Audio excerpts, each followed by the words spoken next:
श्री गुरवे नमः। श्री गुरवे नमः। श्री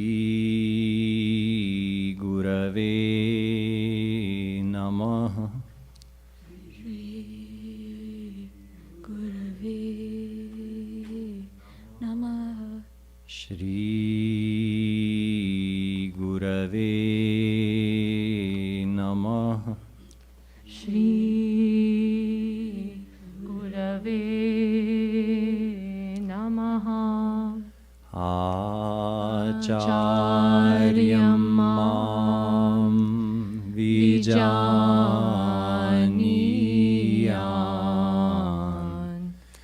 नावमन्येत कर्हिचित् नमर्त्यबुद्ध्या सूयेत सर्वदेव मयो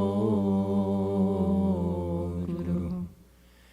हे परम प्रियतम, हे परम प्रियतम, पूर्णतम पुरुषोत्तम श्री कृष्ण, पूर्णतम पुरुषोत्तम श्री कृष्ण, तुमसे विमुख होने के कारण, तुमसे विमुख होने के कारण अनादिकाल से हमने, अनादिकाल से हमने अनंतानंत दुख पाए, अनंतानंत दुख पाए एवं पा रहे हैं, एवं पा रहे हैं।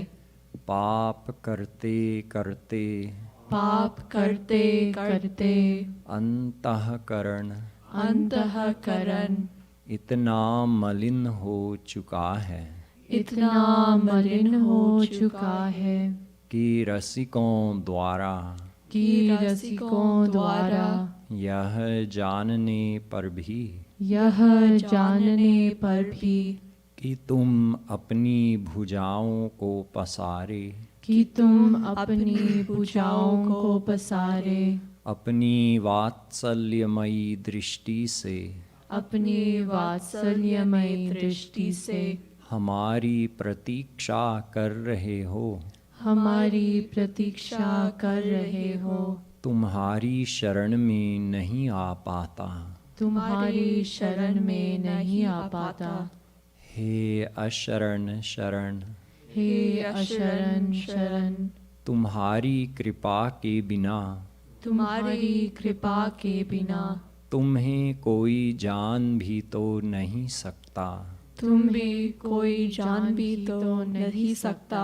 ऐसी स्थिति में, ऐसी स्थिति में हे अकारण करुण, हे अकारण करुण, पतित पावन श्री कृष्ण, पतित पावन श्री कृष्ण, तुम अपनी अहेतुकी कृपा से ही, तुम अपनी अहेतुकी कृपा से ही हमको अपना लो, हमको अपना लो। हे करुणा सागर, हे करुणा सागर, हम भुक्ति मुक्ति आदि, हम भुक्ति मुक्ति आदि कुछ नहीं मांगते, कुछ नहीं मांगते। हमें तो केवल, हमें तो केवल तुम्हारे निष्काम प्रेम की ही, तुम्हारे निष्काम प्रेम की ही एकमात्र चाह है, एकमात्र चाह है। हे नाथ, हे नाथ, अपने विरध की ओर देखकर, अपने विरत की ओर देखकर इस अधम को निराश न करो, इस दम को निराश ना करो। हे जीवन धन, हे जीवन धन, अब बहुत हो चुका, अब बहुत हो चुका। अब तो तुम्हारे प्रेम के बिना, अब तो तुम्हारे प्रेम के बिना यह जीवन, यह जीवन मृत्यु से भी अधिक भयानक है। मृत्यु से भी अधिक भयानक है। अतएव प्रेम भिक्षाम देहि। प्रेम भिक्षाम देहि। प्रेम भिक्षाम देहि। प्रेम भिक्षाम देहि। प्रेम भिक्षाम देहि। प्रेम भिक्षाम देहि। साकेत बिहारी श्री राघवेंद्र सरकार की जय। वृंदावन बिहारी श्री यादवेंद्र सरकार की जय। श्रीमत् सद्गुरु सरकार की जय। जय जय श्री राधे। जय जय श्री राधे। जय जय Shri Radhe.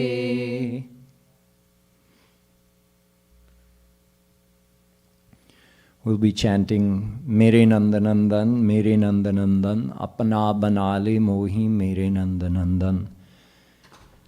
This is a simple kirtan that reminds us over and over again that Shri Krishna is mine. In devotion, the feeling that, oh Radhe, oh Krishna, you are mine, that is the most important feeling.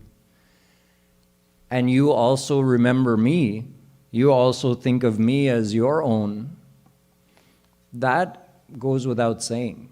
If we remember him, he's going to remember us. That's his rule. However much we remember him, he thinks of us. However much we love him, he loves us. So although we don't have to ask him to remember us, think of us, or accept us, because he's already doing all of that, but the feeling that we want him to do that, that is also part of devotion. Even more important than that is that we accept him in our heart.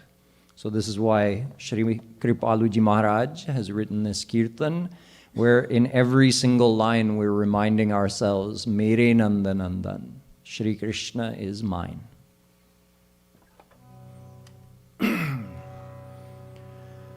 Mere Nanda Nandan, Mere Nanda Nandan, Apna Banale Mohi Mere Nanda Nandan. Mere Nanda Nandan, Mere Nanda Nandan, Apna Banale Mohi Mere Nanda Nandan. Mere Nanda Nandan, Mere Nanda Nandan, Apna Banale Mohi Mere Nanda Nandan. Mere Nanda Nandan, Mere Nanda Nandan, Apna Banale Mohi Mere Nanda Nandan. Mere Nanda Nandan, Mere Nanda Nandan, Mere Nanda Nandan, Mere Nanda Nandan, Mere Nanda Nandan, Mere Nanda Nandan,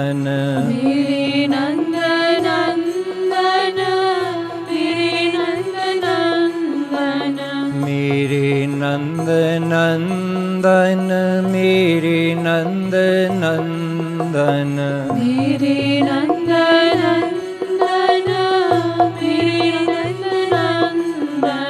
Nandan, दरस दिखा दे टुक मेरे नंद नंदन, दरस दिखा दे टुक मेरे नंद नंदन, दरस दिखा दे टुक मेरे नंद नंदन, दरस दिखा दे टुक मेरे नंद नंदन, मेरे नंद नंदन, मेरे नंद नंदन, अपना बना ले मोही मेरे नंद नंदन, मेरे नंद नंदन, मेरे नंद नंदन, अपना बना ले मोही मेरे नंद नंदन, मेरे नंद नंदन, मेरे नंद नंदन, मेरे नंद नंदन, मेरे नंद नंदन, मेरे नंद नंदन, मेरे नंद नंदन, मेरे नंद नंदन, मेरे नंद नंदन, प्रेम सुधा दे टुक मेरे नंद नंदन, प्रेम दिखा दे टुक मेरे नंद नंदन, प्रेम सुधा दे टुक मेरे नंद नंदन, प्रेम सुधा दे टुक मेरे नंद नंदन, मेरे नंद नंदन, मेरे नंद नंदन, अपना बना ले मोही मेरे नंद नंदन, मेरे नंद नंदन, मेरे नंद नंदन, अपना बना ले मोही मेरे नंद नंदन, मेरे नंद नंदन, मेरे नंद नंदन, मेरे नंद नंदन, मेरे नंद नंदन, मेरे नंद नंदन, मेरे नंद नंदन, मेरे नंद नंदन, मेरे नंद नंदन,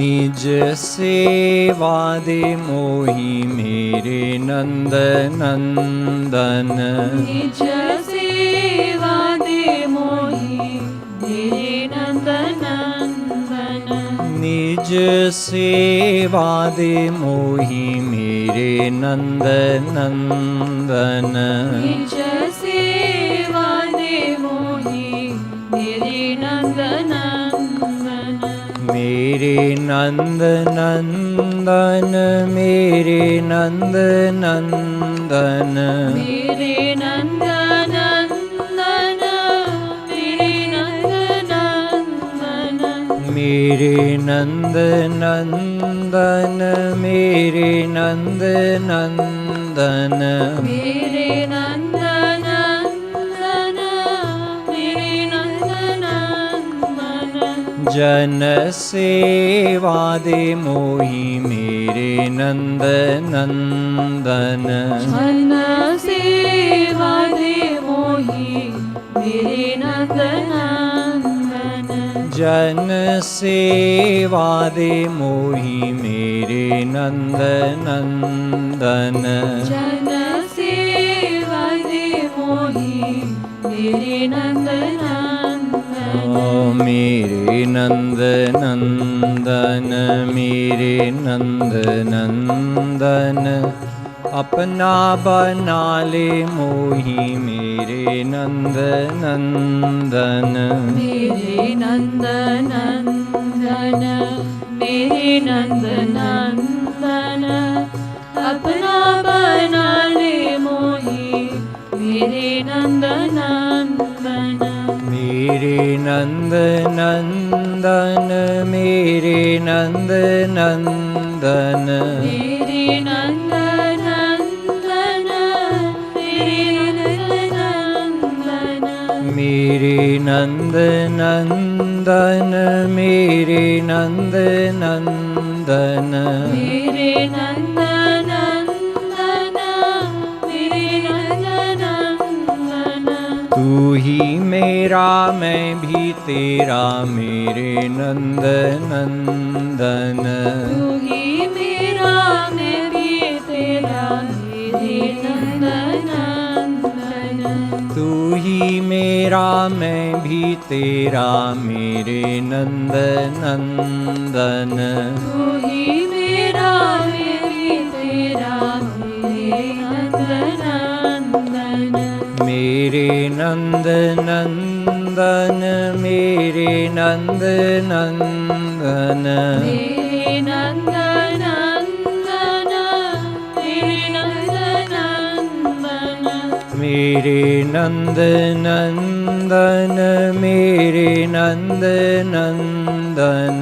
मेरे नंद नंदन, मेरे नंद नंदन। भूलो जानी कभू मोही, मेरे नंद नंदन।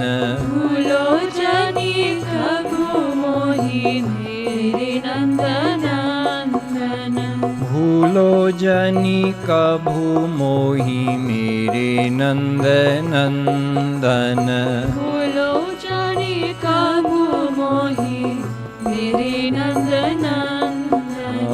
मेरे नंद नंदन, मेरे नंद नंदन।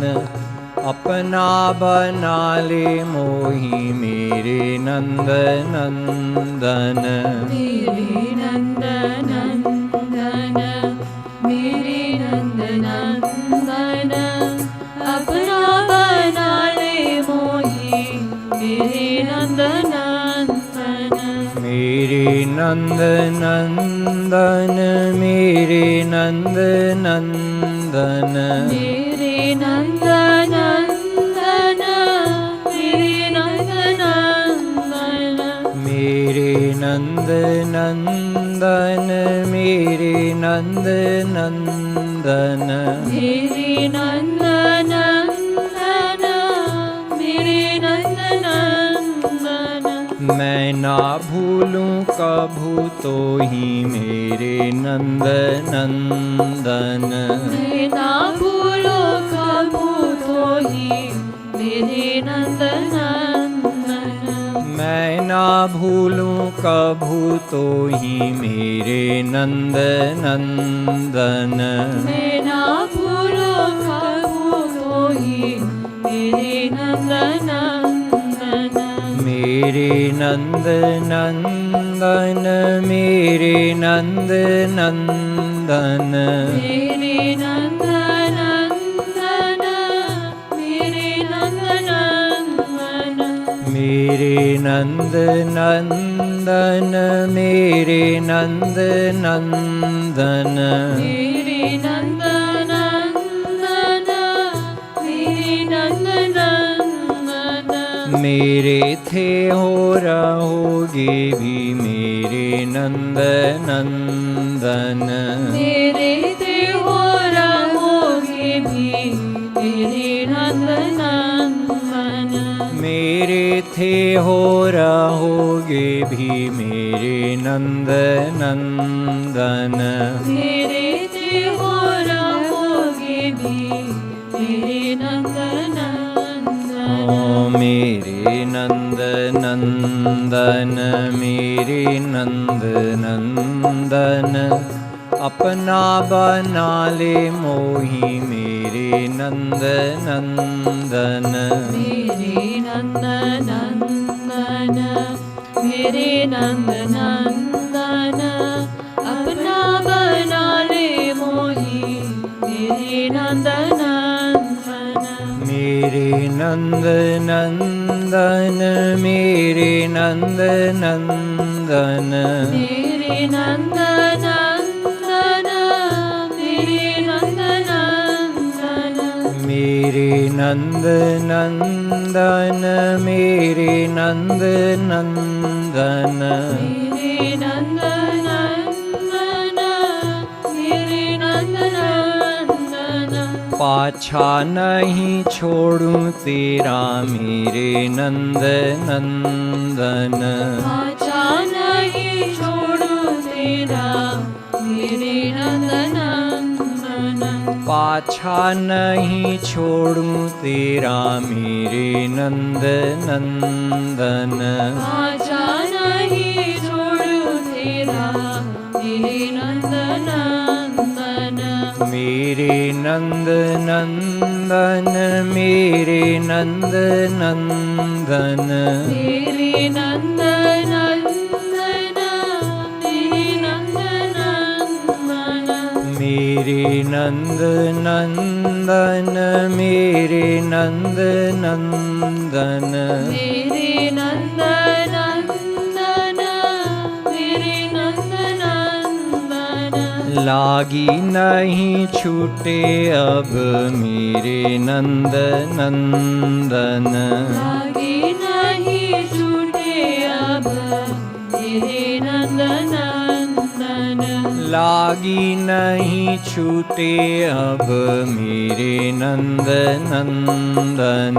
लागी नहीं छूटे अब मेरे नंद नंदन। ओ मेरे नंद नंदन मेरे नंद नंदन। अपना बना ले मोही मेरे नंद नंदन। मेरे नंद नंदन मेरे नंद नंदन। अपना बना ले मोही मेरे नंद नंदन। मेरे नंद नंदन मेरे नंद नंदन। अपना बना ले मोही मेरे नंद नंदन। मेरे नंद नंदन मेरे नंद नंदन। अपना बना ले मोही मेरे नंद नंदन। मेरे नंद नंदन मेरे नंद नंदन। मेरे नंद नंदन मेरे नंद नंदन। मेरे नंद नंदन मेरे नंद नंदन। मेरे नंद नंदन मेरे नंद नंदन। जग छूटे तू ना छूटे मेरे नंद नंदन। जग छूटे तू ना छूटे मेरे नंद नंदन। जग छूटे तू ना छूटे मेरे नंद नंदन। जग छूटे तू ना छूटे मेरे नंद नंदन। मेरे नंद नंदन मेरे नंद नंदन। मेरे नंद नंदन मेरे नंद नंदन। मेरे नंद नंदन मेरे नंद नंदन। मेरे नंद नंदन मेरे नंद नंदन। पूरते जो जातो जानू मेरे नंद नंदन। पूरते जो जातो जानू मेरे नंद नंदन।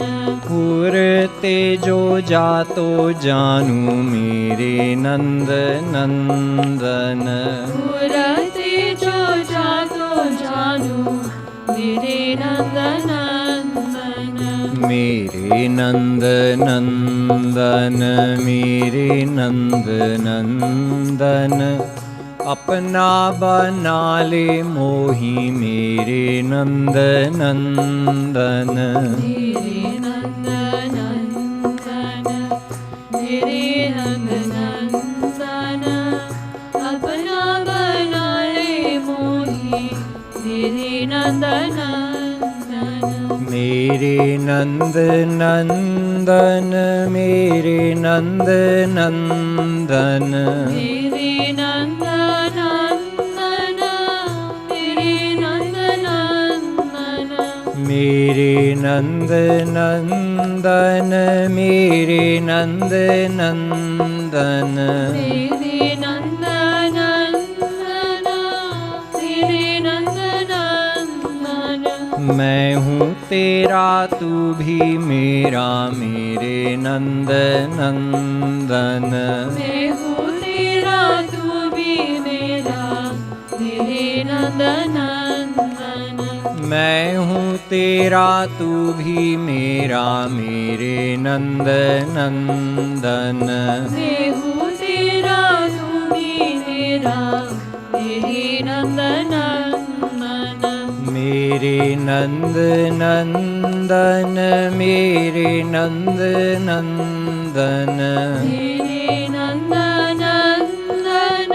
मेरे नंद नंदन मेरे नंद नंदन मेरे नंद नंदन मेरे नंद नंदन मेरे नंद नंदन उरते लगा ले मोही मेरे नंद नंदन उरते लगा ले मोही मेरे नंद नंदन उरते लगा ले मोही मेरे नंद नंदन उरते लगा ले मोही मेरे नंद नंदन ओ मेरे नंद नंदन मेरे नंद नंदन अपना बना ले मोही मेरे नंद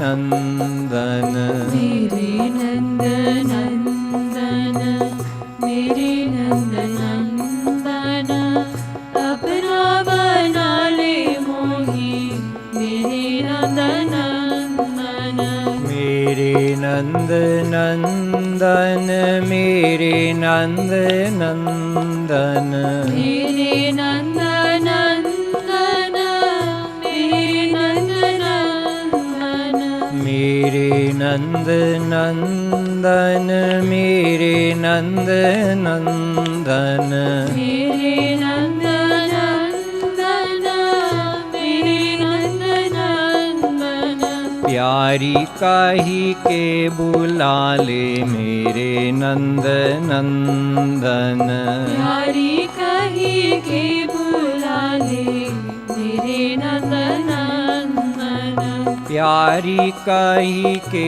बुला ले मेरे नंद नंदन प्यारी कही के बुला ले मेरे नंद नंदन मेरे नंद नंदन मेरे नंद नंदन मेरे नंद नंदन मेरे नंद नंदन मेरे नंद नंदन मेरे नंद नंदन मेरे नंद नंदन मेरे नंद नंदन जित देखूं तित तो ही मेरे नंद नंदन चित्त देखो चित्त तो ही मेरे नंद नंदन जित देखूं तित तो ही मेरे नंद नंदन चित्त देखो चित्त तो ही मेरे नंद नंदन मेरे नंद नंदन मेरे नंद नंदन अपना बना ले मोही मेरे नंद नंदन मेरे नंद नंदन मेरे नंद नंदन अपना बना ले मोही मेरे नंद नंदन मेरे नंद नंदन मेरे नंद नंदन अपना बना ले मोही मेरे नंद नंदन मेरे नंद नंदन मेरे नंद नंदन अपना बना ले मोही मेरे नंद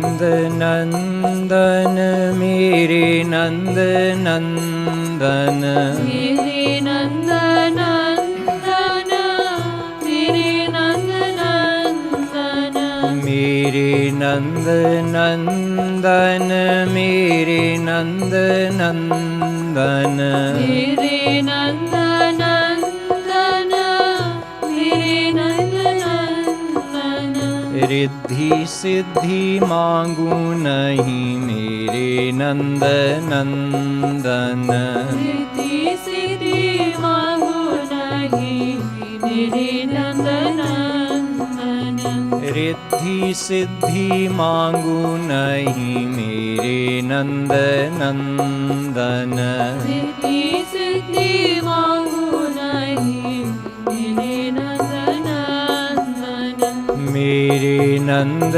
नंदन मेरे नंद नंदन मेरे नंद नंदन मेरे नंद नंदन मेरे नंद नंदन मेरे नंद नंदन मेरे नंद नंदन मेरे नंद नंदन सातों स्वर्ग मांगू नहीं मेरे नंद नंदन सातों स्वर्ग मांगो नहीं मेरे नंद नंदन सातों स्वर्ग मांगू नहीं मेरे नंद नंदन सातों स्वर्ग मांगो नहीं मेरे नंद नंदन मेरे नंद नंदन मेरे नंद नंदन अपना बना ले मोही मेरे नंद नंदन मेरे नंद नंदन मेरे नंद नंदन अपना बना ले मोही मेरे नंद नंदन मेरे नंद नंदन मेरे नंद नंदन अपना बना ले मोही मेरे नंद नंदन मेरे नंद नंदन मेरे नंद नंदन अपना बना ले मोही मेरे नंद नंदन मेरे नंद नंदन मेरे नंद नंदन मेरे नंद नंदन मेरे नंद नंदन मेरे नंद नंदन मेरे नंद नंदन मेरे नंद नंदन मेरे नंद नंदन मेरे नंद नंदन मेरे नंद नंदन मेरे नंद नंदन मेरे नंद नंदन पांचों मुक्ति मांगू नहीं मेरे नंद नंदन पांचों मुक्ति मांगो नहीं मेरे नंद नंदन पांचों मुक्ति मांगू नहीं मेरे नंद नंदन पांचों मुक्ति मांगो नहीं मेरे नंद नंदन मेरे नंद नंदन मेरे नंद नंदन मेरे नंद नंदन मेरे नंद नंदन मेरे नंद नंदन मेरे नंद नंदन मेरे नंद नंदन मेरे नंद नंदन शिशु क्रंदन मांगू मेरे नंद नंदन शिशु क्रंदन मांगो मेरे नंद नंदन शिशु क्रंदन मांगू मेरे नंद नंदन शिशु क्रंदन मांगो मेरे नंद नंदन नंद नंदन मेरे नंद नंदन अपना बना ले मोही मेरे नंद नंदन मेरे नंद नंदन मेरे नंद नंदन अपना बना ले मोही मेरे नंद नंदन मेरे नंद नंदन मेरे नंद नंदन मेरे नंद नंदन मेरे नंद नंदन मेरे नंद नंदन मेरे नंद नंदन मेरे नंद नंदन मेरे नंद नंदन अष्टयामी सेवा मांगू मेरे नंद नंदन अष्टयामी सेवा मांगू मेरे नंद नंदन अष्टयामी सेवा मांगू मेरे नंद नंदन अष्टयामी सेवा मांगू मेरे नंद नंदन मेरे नंद नंदन मेरे नंद नंदन मेरे नंद नंदन मेरे नंद नंदन मेरे नंद नंदन मेरे नंद नंदन मेरे नंद नंदन मेरे नंद नंदन तव रुचि मेरी रुचि मेरे नंद नंदन तव रुचि मेरी रुचि मेरे नंद नंदन तव रुचि मेरी रुचि मेरे नंद नंदन तव रुचि मेरी रुचि मेरे नंद नंदन मेरे नंद नंदन मेरे नंद नंदन अपना बना ले मोही मेरे नंद नंदन मेरे नंद नंदन मेरे नंद नंदन अपना बना ले मोही मेरे नंद नंदन मेरे नंद नंदन मेरे नंद नंदन मेरे नंद नंदन मेरे नंद नंदन मेरे नंद नंदन मेरे नंद नंदन मेरे नंद नंदन मेरे नंद नंदन तो पैवारी वारी जाऊं मेरे नंद नंदन तो वारी वारी जाऊं मेरे नंद नंदन तो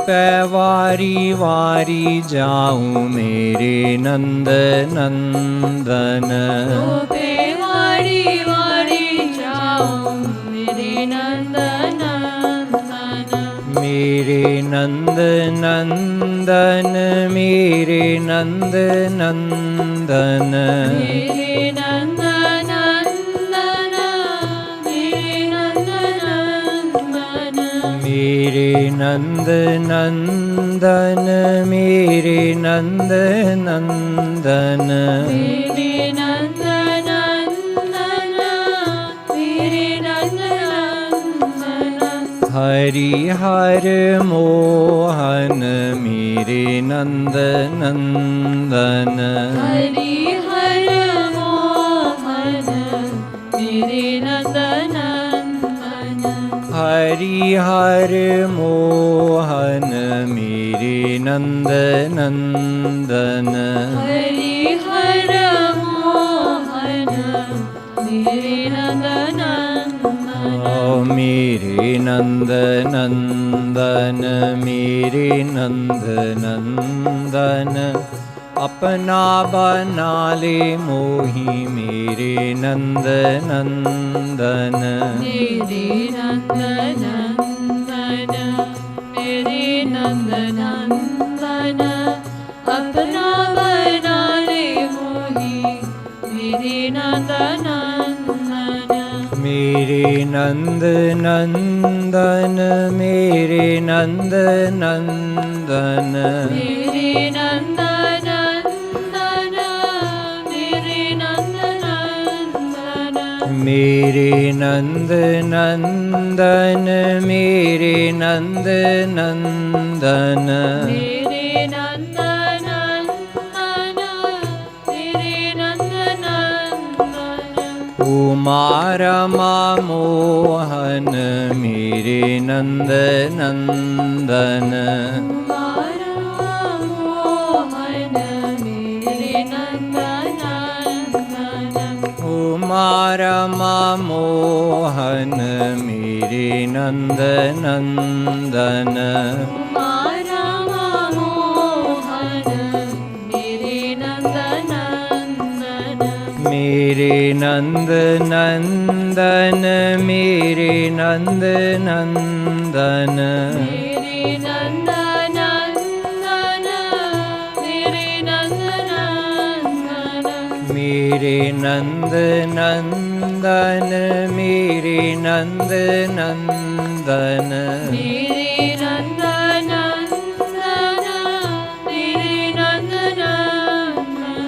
मुक्त जन मोहन मेरे नंद नंदन। मुक्त जन मोहन मेरे नंद नंदन। मुक्त जन मोहन मेरे नंद नंदन। मुक्त जन मोहन मेरे नंद नंदन। मेरे नंद नंदन मेरे नंद नंदन। अपना बना ले मोही मेरे नंद नंदन। मेरे नंद नंदन मेरे नंद नंदन। अपना बना ले मोही मेरे नंद नंदन। मेरे नंद नंदन मेरे नंद नंदन। मेरे नंद नंदन मेरे नंद नंदन। मेरे नंद नंदन मेरे नंद नंदन। मेरे नंद नंदन मेरे नंद नंदन। तू ही माता पिता भ्राता मेरे नंद नंदन। तू ही माता पिता भ्राता मेरे नंद नंदन। तू ही माता पिता भ्राता मेरे नंद नंदन। तू ही माता पिता भ्राता मेरे नंद नंदन।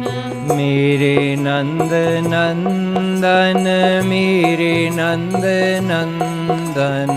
मेरे नंद नंदन मेरे नंद नंदन। स्वामी सखा सुत पिय मेरे नंद नंदन।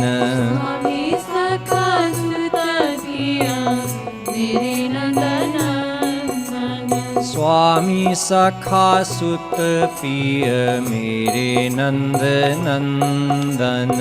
स्वामी सखा सुत पिया मेरे नंद नंदन। मेरे नंद नंदन मेरे नंद नंदन। मेरे नंद नंदन मेरे नंद नंदन। मेरे नंद नंदन मेरे नंद नंदन। मेरे नंद नंदन मेरे नंद नंदन। तुझ सा कृपालु नहीं मेरे नंद नंदन। तुझ सा कृपालु नहीं मेरे नंद नंदन। तुझ सा कृपालु नहीं मेरे नंद नंदन। तुझ सा कृपालु नहीं मेरे नंद नंदन। नंद नंदन मेरे नंद नंदन, अपना बना ले मोही मेरे नंद नंदन। मेरे नंद नंदन मेरे नंद नंदन, अपना बना ले मोही मेरे नंद नंदन। मेरे नंद नंदन मेरे नंद नंदन, अपना बना ले मोही मेरे नंद नंदन। मेरे नंद नंदन मेरे नंद नंदन, अपना बना ले मोही मेरे नंद नंदन। मेरे नंद नंदन मेरे नंद नंदन, मेरे नंद नंदन मेरे नंद नंदन, मेरे नंद नंदन मेरे नंद नंदन, मेरे नंद नंदन, अपना बना ले मोही मेरे नंद नंदन। अपना बना ले मोही मेरे नंद नंदन। अपना बना ले मोही मेरे नंद नंदन। अपना बना ले मोही मेरे नंद नंदन। मेरे नंद नंदन मेरे नंद नंदन, अपना बना ले मोही मेरे नंद नंदन। मेरे नंद नंदन मेरे नंद नंदन, अपना बना ले मोही मेरे नंद नंदन। मेरे नंद नंदन मेरे नंद नंदन, अपना बना ले मोही मेरे नंद नंदन। मेरे नंद नंदन मेरे नंद नंदन, अपना बना ले मोही मेरे नंद नंदन।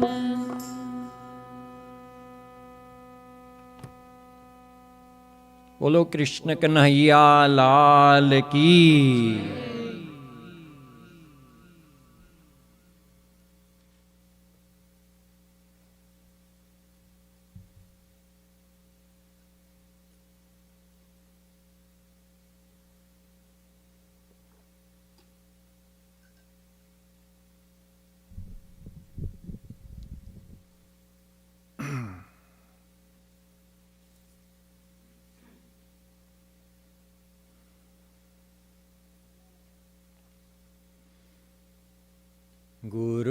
गुरुर्ब्रह्मा गुरुर्विष्णुर् गुरुर्देवो महेश्वरः, गुरु साक्षात्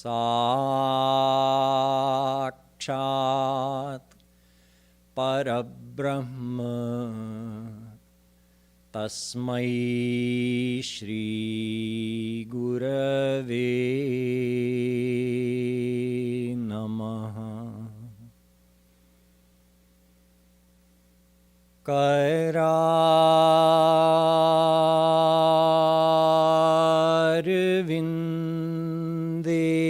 करारविन्देन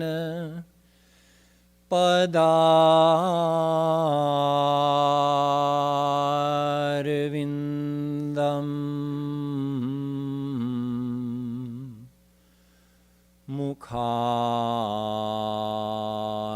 मुखारविन्दे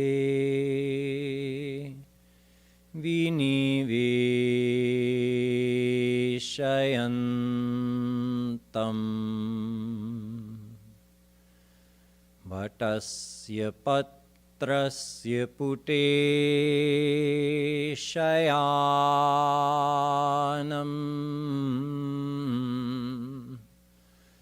बालं मुकुन्दं मनसा Smarami.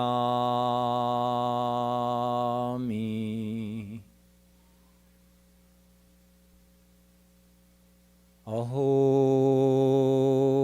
Chitramaho Chitram Vande Tat Prema Bandhanam Yad Baddham Muktidam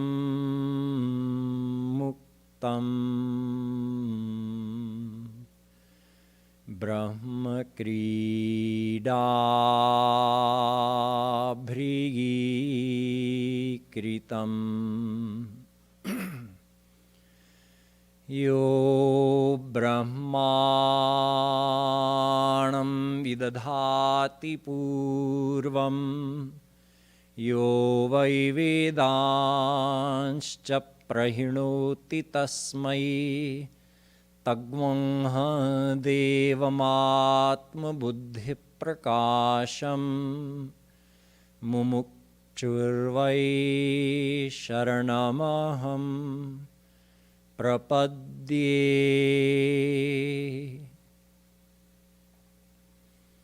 The Divine Souls. Last week I was answering a question about the origin of our scriptures.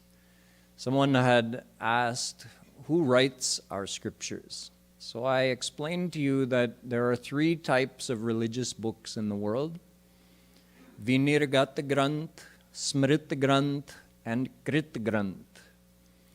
Krit Granth are amanya. They are not acceptable as a form of spiritual proof. Everything we're trying to understand, spiritually speaking, is beyond our current state of experience. It's all beyond our current status, which means we have to take somebody else's word for it until we reach that level that we can directly experience it ourselves. Therefore, we need a reliable form of proof. We need a reliable source of this knowledge. Krit Granth is not a reliable source of spiritual knowledge because, by definition, it is written by those who have not experienced God. It is written by those with a material mind, a Mayic mind. Therefore, whatever they're writing is not based on true experience. It's based on their speculation and maybe an amalgamation of whatever reading they've done.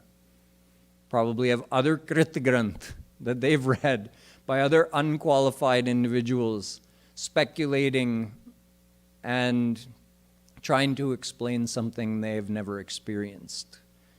So these Krit Granth cannot help us understand God or the path to God. They only lead to confusion. Vinirgat Granth is only one, that is Ved. And Smrit Granth is all the other divine scriptures written by those divine God-realized saints. Ved is called Vinirgat Granth because it is not even made by God. It is an eternal scripture, although the paper and the ink is not eternal. But the words of Ved are preserved since eternity. In a subtle form within God during Mahapralaya, and in what we call Vaikhari Vani, the less subtle form, the actual form of that Varni you can hear or see written on a page, it's represented in that form during Srishti, during the manifestation of the universe. And during Mahapralaya, it is preserved within Shri Krishna as Paravarni, as an absolutely subtle form of Ved. But every time it's produced, it is produced in its absolute original form. Even one syllable of Ved doesn't change. So I explained to you that in this universe, there are infinite Brahmand, what we call planetary systems in English. One universe, but that universe is endless. And in this endless universe, there are infinite locations where there's a Brahmand like ours. A Brahmand is formed by not only the earth planet and the solar system, but also a Swarg and a Narak, and the divine branch offices of Brahma, Vishnu, and Shankar. Although they all are from divine Vaikunt abode, the supreme divine abode. But they establish a branch office of their divine abode in each and every planetary system. Brahma's abode is Satyalok, a part of Swarg. Vishnu's abode is Kshir Sagar, in its own divine space. It's not even a part of Swarg. And Kailash abode of Shankarji is also in its own divine space. Now imagine there are uncountable such planetary systems. And they all have souls residing there. There are also infinite souls that exist. Those infinite souls can't all reside on one earth planet. So, when God manifests the universe, why would he only arrange for the creation of one single earth planet? The whole purpose of Srishti, the whole purpose of creation, is to give souls a chance to be born as human, receive spiritual guidance through Sanatan Dharma, and follow that path, and thus attain God. That is the whole reason God even does Srishti. Srishti means to release. Before, what was there? There was Pralay. But before Pralay, what was there? Another Srishti. Srishti comes from the word Srij, meaning to release something that you had taken in. So before, in the previous Srishti, that had to end. So Shri Krishna did Pralay. What did he do when he did Pralay? The whole Mayic universe got dissolved within him. The energy that the universe is made of, the building blocks of matter, is called Maya Shakti. That was not destroyed. Just the physical matter got dissolved back into its original, absolutely subtle form. So when it's in that dissolved form, it's not gone, it's just hidden within Krishna. And then he releases it again. There's nothing created from nothing. No, it's not created, it's released. Surya chandramasau dhata yatha purvamakalpayat. Rigved. Just like in the previous creation, the same thing Bhagwan produces. So he doesn't create something actually. We call it creation in English. The word in Sanskrit is not creation, it's srishti, the release of the universe. The universe is released back into its physical form. And we say destruction in English, but pralay doesn't mean destruction. Lay, you've heard this word in Hindi. Lay means to merge into. Pralay, the whole universe merges into Krishna, and Srishti, he releases it. So it merges and gets released, merges and gets released. And every time he releases it, why does he do that? Why does he activate the Mayic energy and cause the universe to be released or manifested? Why do that? When everything was nice and quiet, nice and calm during Pralay, no material universe to worry about, only unlimited divine saints enjoying the unlimited bliss in the divine world, why worry? Why go to the trouble of creating or manifesting this physical material universe, which by nature is imperfect? The divine world is by nature perfect. And this world is by nature imperfect. Then why even produce it at all? Just leave it in its dissolved state. Bas chutti. No headaches forever for Bhagwan. And as soon as he manifests it, lots of headaches. Your family that you have to manage, think of your 4, 5, 10, 12 people. How much of a headache you have every single day. Something is happening that you have to manage. Not a single day goes by smoothly. Now imagine Bhagwan with infinite children. All of them ignorant, believing themselves to be the body, forgetting that they're an actual divine soul who belongs to God. We don't even remember that much. We completely forget our divine Father, completely forget our divine Mother, and we run around in this world He's created for us, forgetting about Him and creating all kinds of mischief and mayhem, ignoring His guidelines that He gives us through Vedas, and just doing manmani, doing whatever our emotional mind tells us to do, irregardless of right and wrong. This is the situation he has to deal with when he does Srishti, and yet he does it anyway. Why? Because during Pralay, sure, it's nice and calm. He doesn't have to worry about us, all his spoiled children.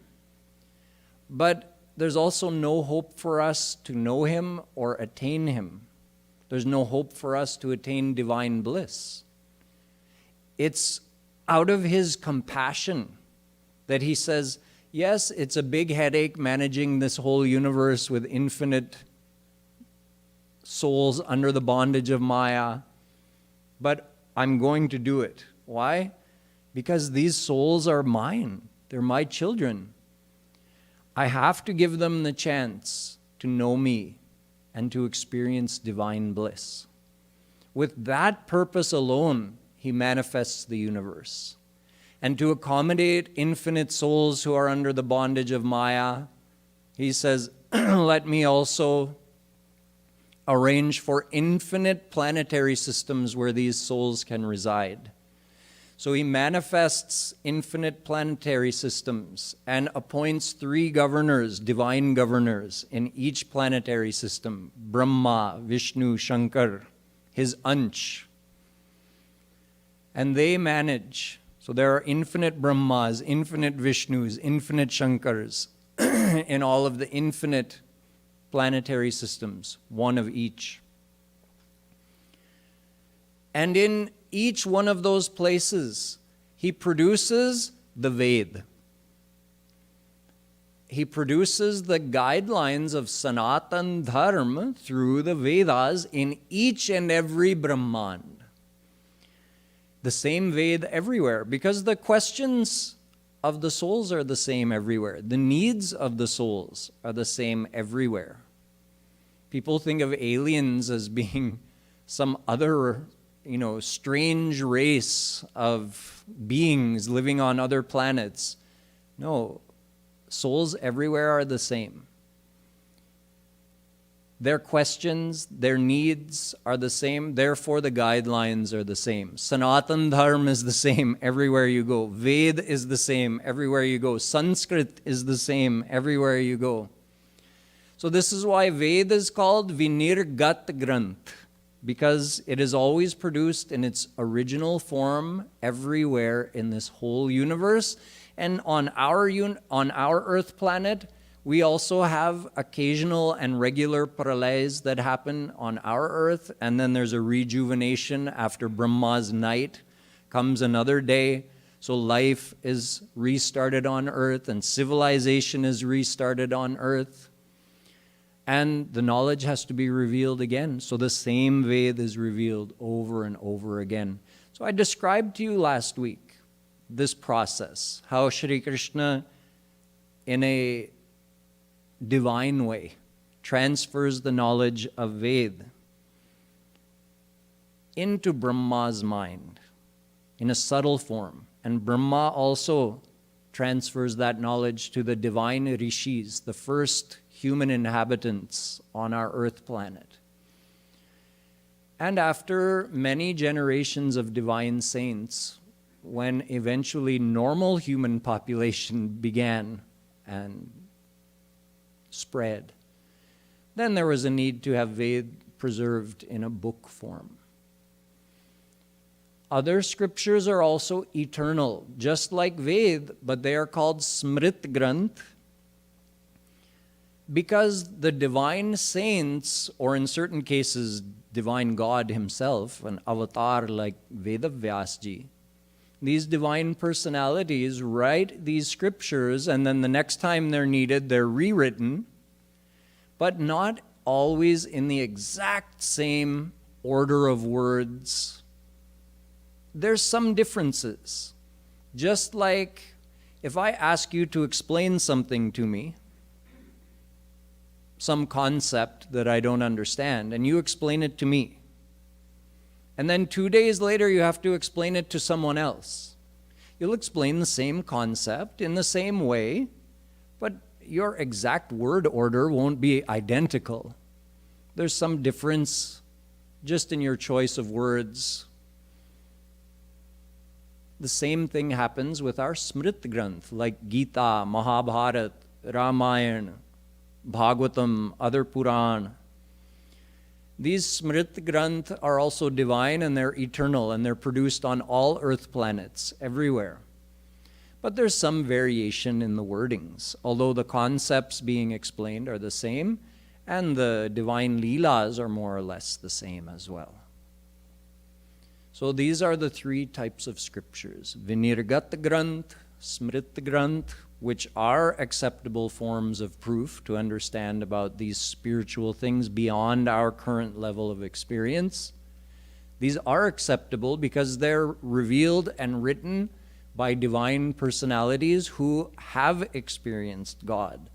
But Krit Granth is not acceptable, so such scriptures should be avoided, or such writings, I should say, should be avoided.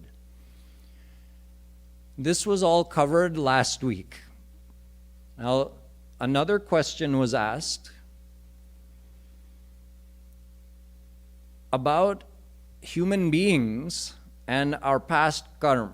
So how does the first human birth happen when there is no previous karma and no body exists? So the background I just gave you will help us to understand this question very quickly. No past karma, no previous karma. Is that actually the way it is? No. When has any of us ever had a blank slate?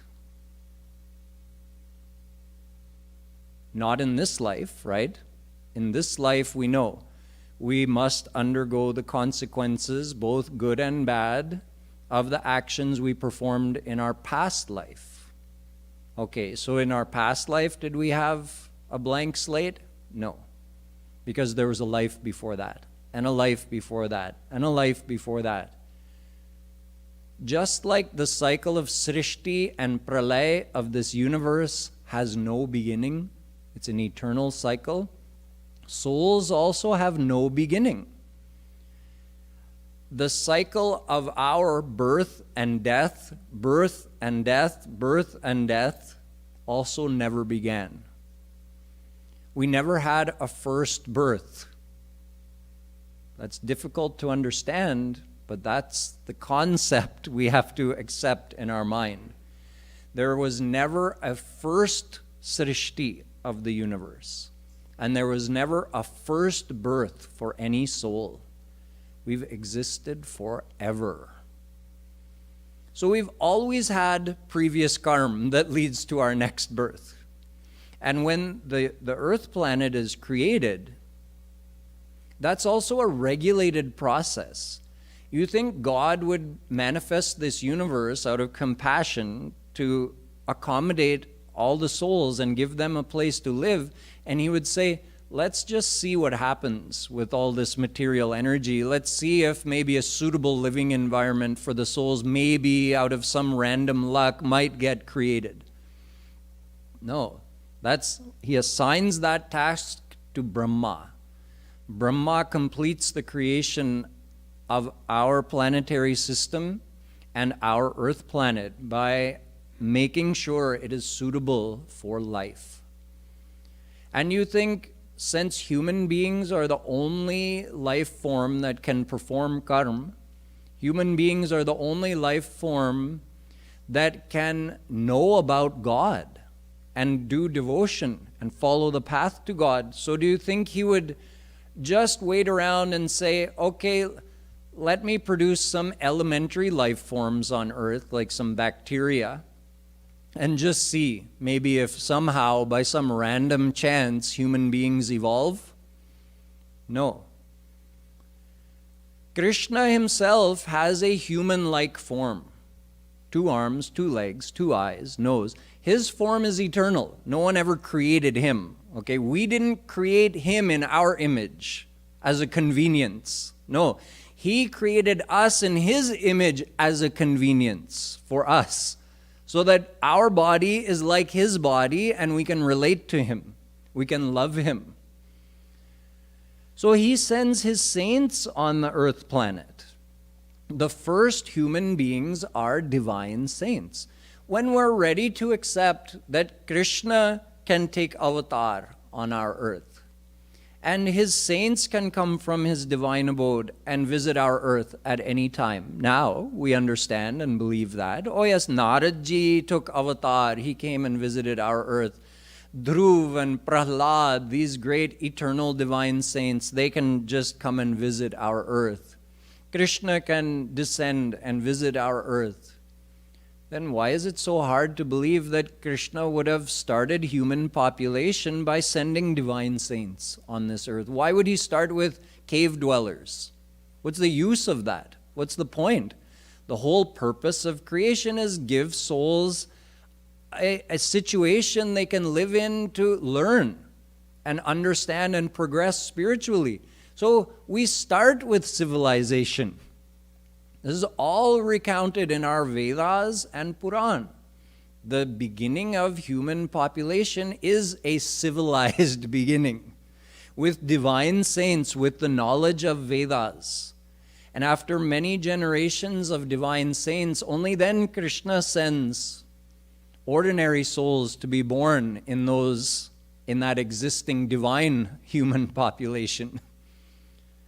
So this is how human population begins on earth, and whenever there's a pralay, this is how it restarts. So the question about how does the first human birth happen when there is no previous karma and no body exists, actually there is previous karma. We have lots of previous karma because there was never a beginning to all of this. It just keeps cycling. And our body, actually, Krishna sends the saints on earth and then we're born in their lineage. So the human body is also a grace of Shri Krishna. One last question for today. Regarding karma, why should someone who is good in this life suffer for deeds from his past lives which he can't even remember?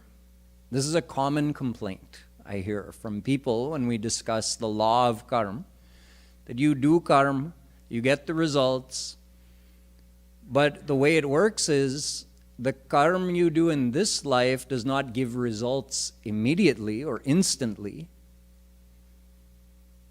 There's a song by John Lennon, "Instant karma is gonna get ya." This is wrong. There's no instant karma. Karma is all kept like a big scorecard. Bhagwan keeps track. And at the end of your life, according to your scorecard, you're given your next birth. It doesn't happen that you do something and then instantly or at some point in this life you're going to get the result of that. And one reason is that we are given the opportunity to, let's say someone has done a sin. They have the opportunity in this very life to repent, to do penance, and actually, you could say, serve the punishment for that sin, or somehow balance out the effect of that sin by doing something good in this life. So it's like pleading guilty for a lesser sentence, whereas if you plead not guilty and you're convicted, you get a longer sentence. So if you spend your whole life and you don't make up for those sins, then in your next life you get the full punishment for that. But you at least have the chance for the rest of this life to balance those scales, admit the mistake. And Ved tells us all the different types of prayashchit. If you did this sin, then here's the prescription to wipe out the effect of that sin. Some kind of penance, charity, repetition of God's name, it's all described. So this is one thing about this divine system, is that you're given a chance to repent and basically accept the results or make up for the effects of that bad action in this very life. If you got the results instantly, you would never have the chance to do that. Now that's one thing. But the complaint is more about, I don't understand. Well, before I get to that, there's one more thing. The result, or meaning the phal, takes much longer to receive than performing the action. For instance, if somebody commits murder, they might go to jail for 80 years. The murder took a few moments, and the punishment lasts 80 years. So that's just here, in our material judicial system. The karmic system also is somewhat like this. A thought just takes a moment to have, but getting the result of that thought takes longer. Therefore, it's mathematically impossible to get all the results of all your karma of this life, all in this life. Because nahi kaschit charnamapi jatu tishthatya karma krit gita. We're thinking something every moment, and every thought is counted as a karma. So we're always falling behind, meaning we're adding up more karma, but we're getting results as well, even though it's results from the previous life. But we're going through those results, but we're doing new karma faster than we can get the results. So the karma keeps building up. That's called sanchit karma, all the unlimited past karma. So even if you wanted to get the results of all the karma you do in this life instantly, it can't work. Mathematically, it doesn't work. On top of that, the main complaint here is, what's the point of getting punished if I can't even remember the karma I did that I'm getting punished for? So my response would be, your bad memory is not an excuse to get out of punishment. We can't even remember all the sins we've done in this life, let alone our previous lifetimes. Can we remember every bad thing we've done in this life? Every bad thought we've had in this life? No, we can't. So then should we be excused from them? No. If we've done it, we should. It's justice. We should get the result of the good and of the bad. So if you don't remember the good things you did in your past life, so does that mean you shouldn't be rewarded for them? Oh, no, I want the result. I want the reward. I just don't want the punishment. So whether it's done in this life and we can't remember it, or we did it in the past life and we can't remember it, our memory is not that good anyway. So whatever it is, we're going to get the results of it. But the way the system is set up, we get the results of actions from past lifetimes in this life. What we've done in the past is done. In our previous lifetimes, it's done. It can't be changed or amended. So we're given a portion of that, a small portion of our sanchit karma, to undergo the consequences of in this life. That is called our prarabdha karma for this life. And once that is given to us, that is fixed. It's set. Doesn't matter what good and bad we do in this life. It doesn't matter how good we are. If we have some consequence of a past bad action coming to us in this life, we're going to get it. That should be a relief to us. What's done is done. What's written in my prarabdha is going to happen. There's no way to avoid it.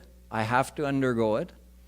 And now let me concentrate on what I can do to improve. Let me concentrate on what good I can do in this life, what devotion I can do. What's going to happen is going to happen.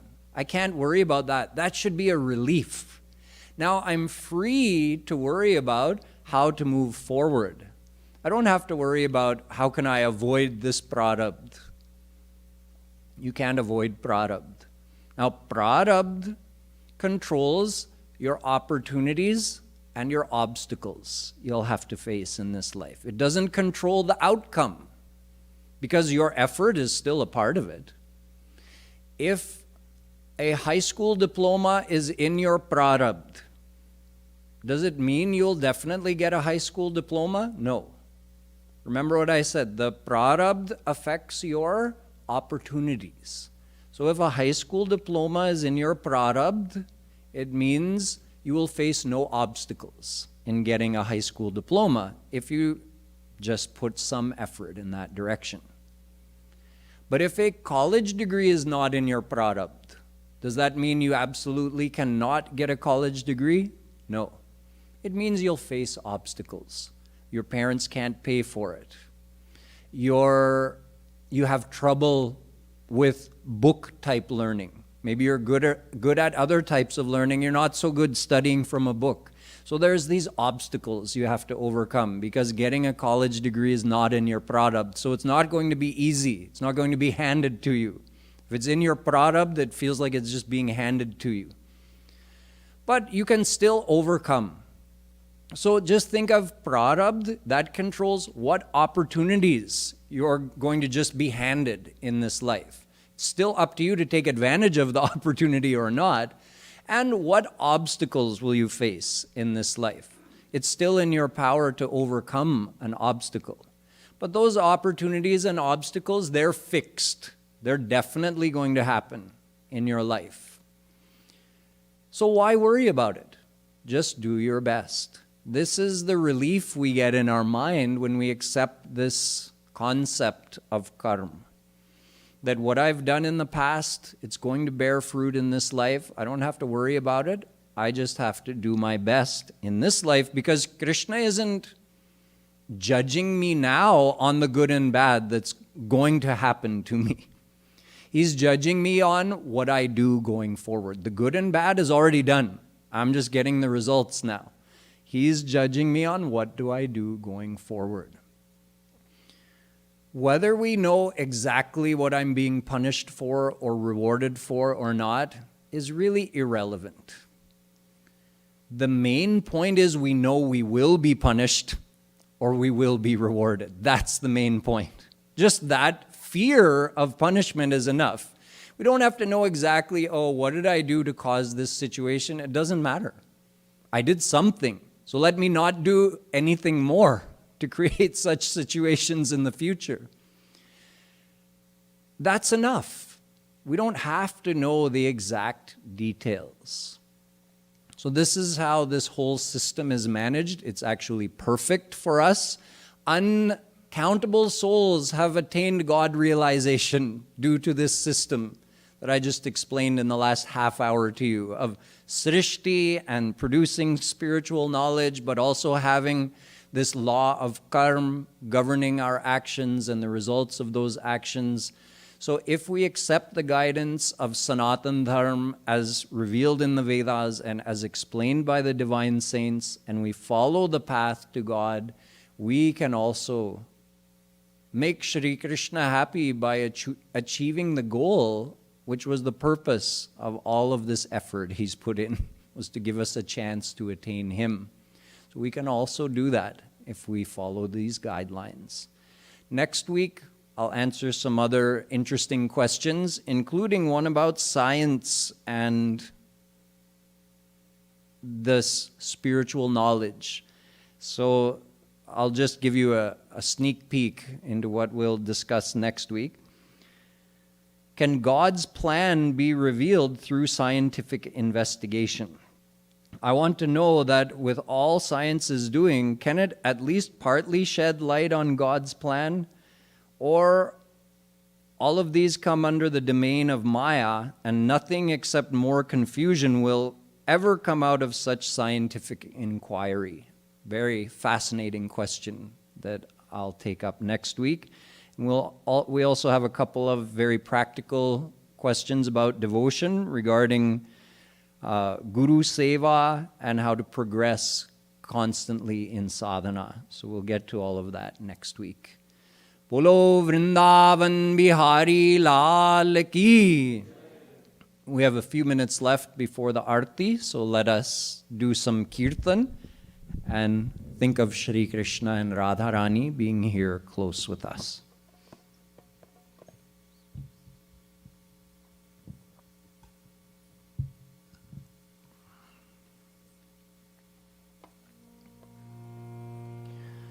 Radhe Radhe Govind Govind Radhe Radhe Radhe Govind Govind Radhe Radhe Radhe Govind Govind Radhe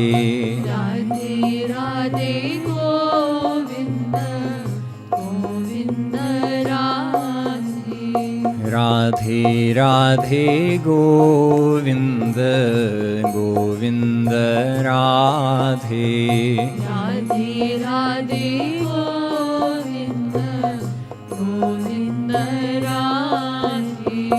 Radhe Radhe Govind Govind Radhe Radhe Radhe Govind Govind Radhe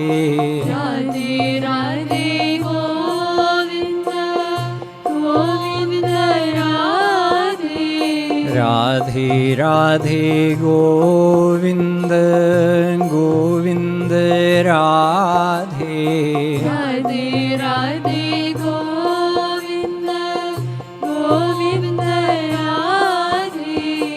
Radhe Radhe Govind Govind Radhe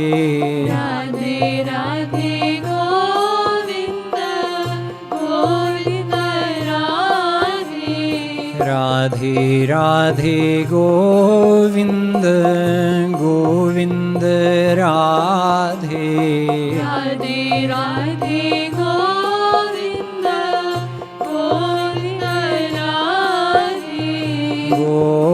Govind Radhe Govind Radhe Govind Radhe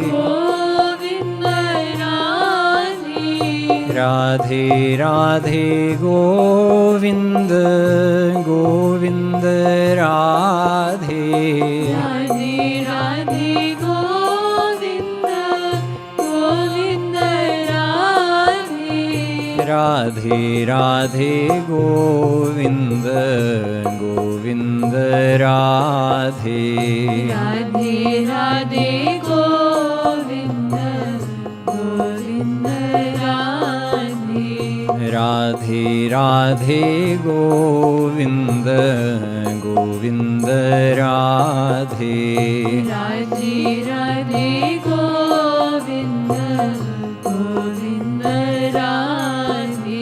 Radhe Radhe Radhe Govind Govind Radhe Radhe Radhe Govind Govind Radhe Radhe Radhe Govind Govind Radhe Radhe Radhe Govind Govind Radhe Govind Radhe Govind Radhe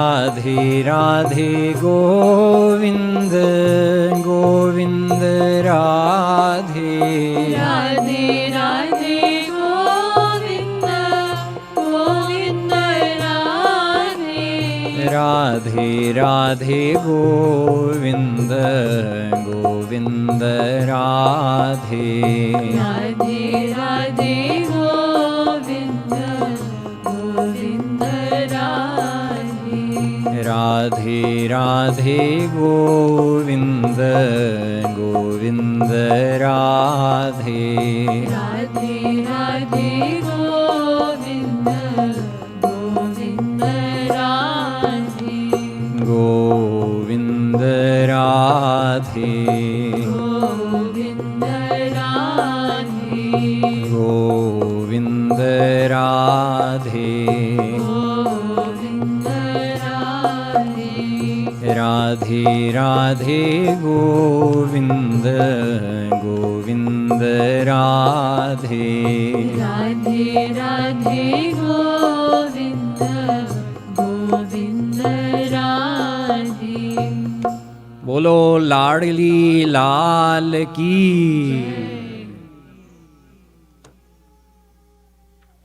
We can all stand for the arati.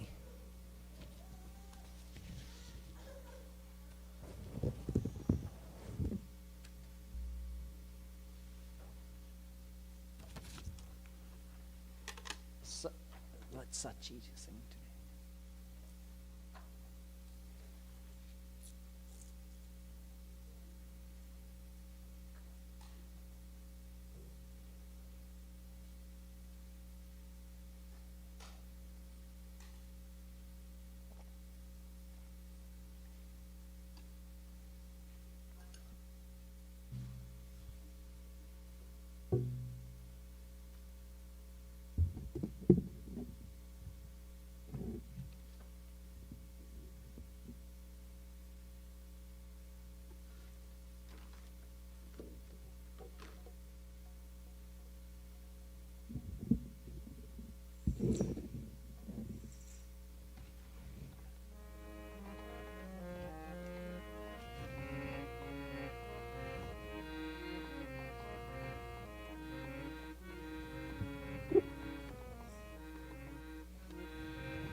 जयति जगत गुरु गुरुवर की गाओ मिली आरती रसिक वर की गाओ गाओ मिली आरती रसिक वर की गुरु पद नख मणि चंद्रिका प्रकाश जाके और बस जाके मोहत मनाश जाके माधनाथ तब हाथ करवास ताते होय माया मोह सब निराश पावे गति मति रति राधा वर की गाओ मिली आरती रसिक वर की गाओ गाओ मिली आरती रसिक वर की अरे मन मूर्छानु नारी नर हाथ गुरु बिनु ब्रह्म श्याम होना देंगे साथ कोमल कृपाल बड़े कृपा सिंधुनाथ पाके इन्हें आज तू अनाथ हो सनाथ इन्हीं के अधीन कृपा गिरिधर की गाओ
की, जयति जगत गुरु गुरुवर की। गाओ मिली आरती रसिक वर की, गाओ गाओ मिली आरती रसिक वर की।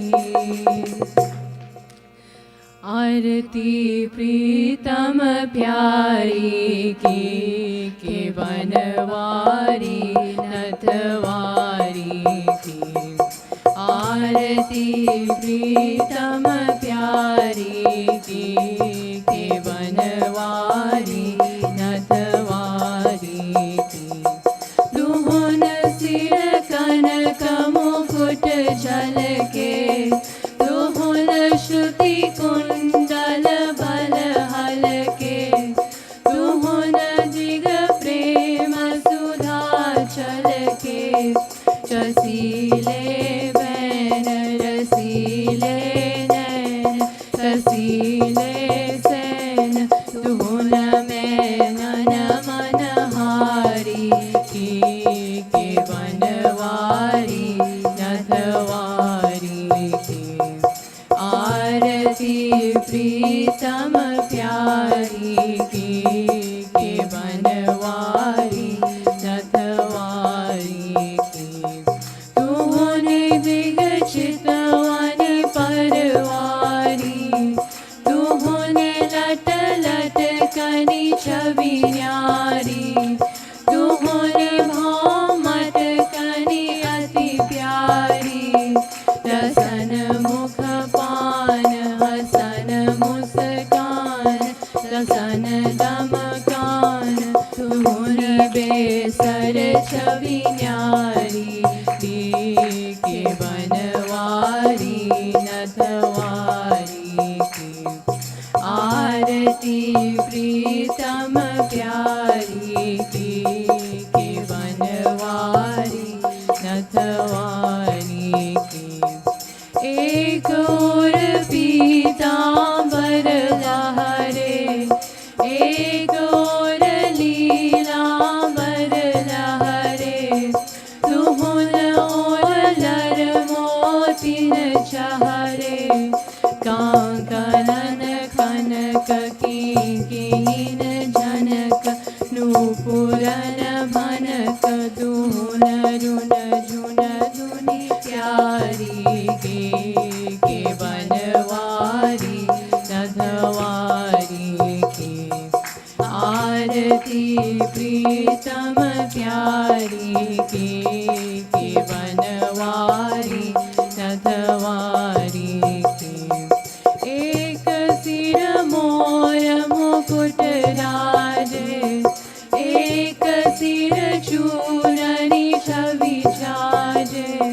दुहुन सिर तिरछे भल भ्राजे, संग ब्रज बाल लाडली लाल।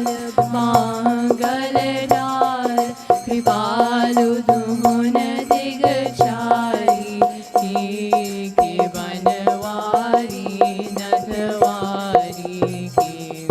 आरती प्रीतम प्यारी की, के बनवारी नथवारी की।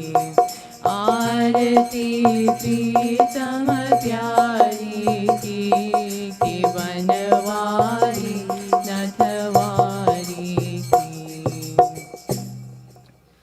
मत प्रेयान राधिका प्रेयान, मधवो राधिका धवः।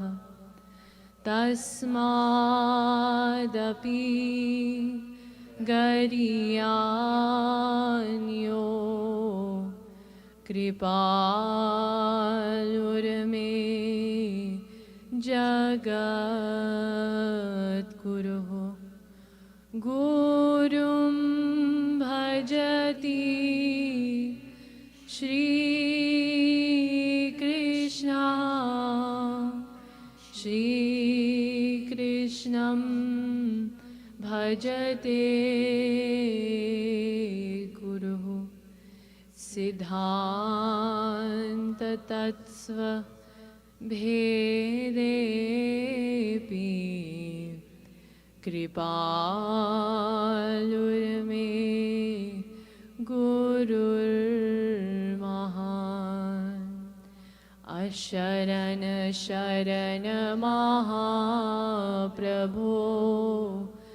तुम स्वामी हम दास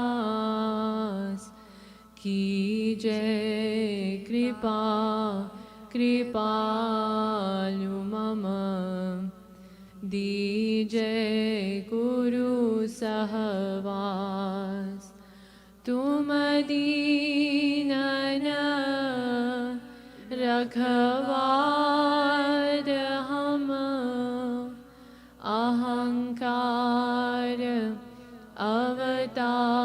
अवतार अस करु कृपा कृपालु अब दीन बनु सरकार होय सो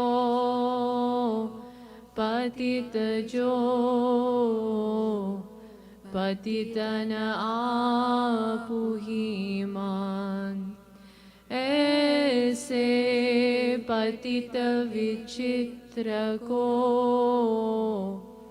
पावन करु तब जान सबे भिखारी जगत के जेतिकना तेदार दिव्य प्रेम आनंद के तुम एक साहूकार अनंत भूमंडलाचार्य की जगतगुरु श्री कृपालु जी महाराज की श्री रासेश्वरी राधा रानी की श्री राधा माधव धाम की जय जय श्री राधे जय जय श्री राधे जय जय श्री